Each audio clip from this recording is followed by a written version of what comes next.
नमस्कार। नजरुल यानी काजी नजरुल इस्लाम। काजी का मतलब विचारक। इन्होंने बांग्ला कविता को नई धार, नई दिशा प्रदान की। नजरुल साहित्य के 3 स्तर हैं: जातीयतावादी, जिसे राष्ट्रवादी कहते हैं, साम्यवादी और परवर्ती काल की कविता, गजल तथा गीत। राष्ट्रवाद, साम्यवाद के साथ वे प्रेम, सौंदर्य और भक्ति के भी कवि हैं। भक्ति मूलक श्यामा संगीत, इस्लामी गीत, देशभक्ति के गीत, मार्च संगीत, बाउल, भाटियाली, झूमर, कीर्तन और जाने क्या क्या। बंगाल का वायुमंडल आज भी उनके गीतों से अनुगुंजित है। उनकी एक कविता थी जो बहुत ही लोकप्रिय हुई थी, विद्रोही। प्रत्येक देशभक्त के कंठ में यह कविता गूंजने लगी थी। नेताजी ने जेल से कहा था कि हम मार्च पास्ट के समय नजरुल के गीतों को गाया करेंगे। उनके गीतों को सुनने और गाने से कारावास बिल्कुल ही नहीं लगता। आमी সেই দিন হব শান্ত, I the great rebel shall rest in quiet only when I find the sky and the air free of the piteous groans of the oppressed. कौन पूछता हम हिंदू या मुसलमान, कर्णधार कहो। डूब रहे हम मानव, हम माँ की संतान। जागो रे तरुण, जागो रे छात्र दल, तुम्हादेर चाहे आज निखिल जन समाज। इस गहन अंधकार में ज्ञान दीप लेकर चलो। रे विनाश पथ के यात्री, उठ लिए हथौड़ा बरछा चल।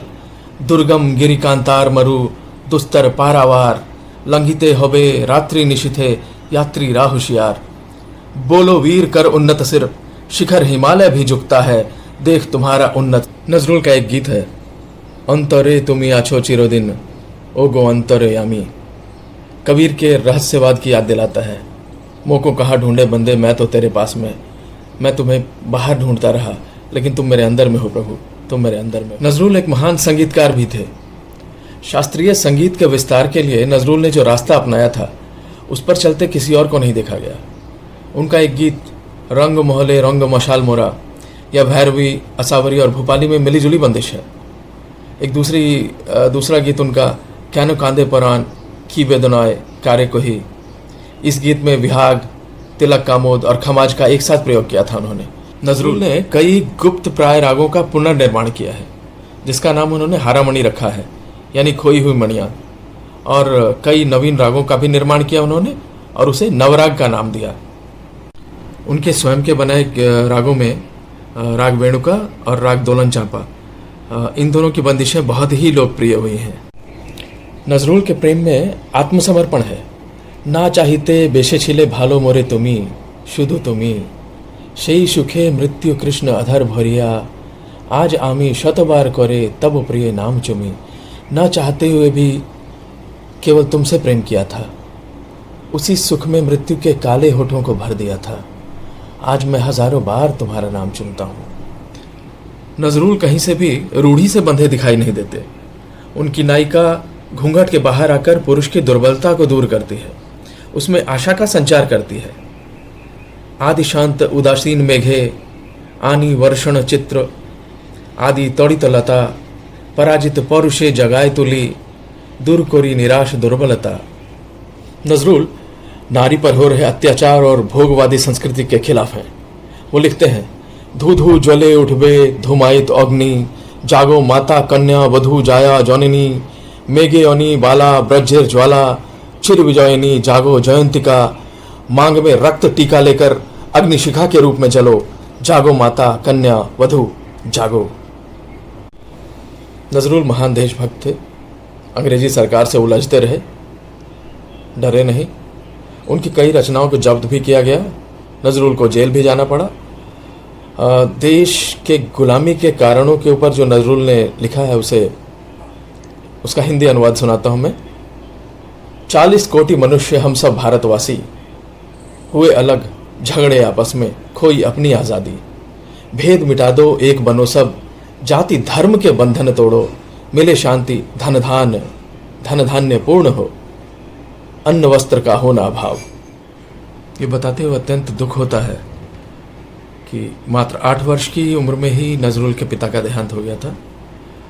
1942 में नजरुल एक अजीब सी बीमारी, पिक्स डिजीज़ के शिकार हुए और उसके बाद वो कभी रचनात्मक कुछ ज़्यादा कर नहीं पाए।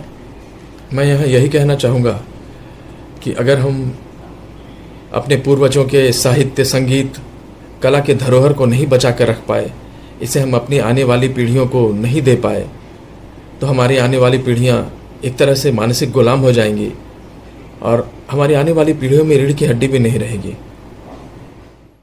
नजरुल ने एक बार कहा था कि मेरी कविता के विषय में आपको जो बोलना है जो बोलिए, लेकिन मेरी गीतों के विषय में नहीं।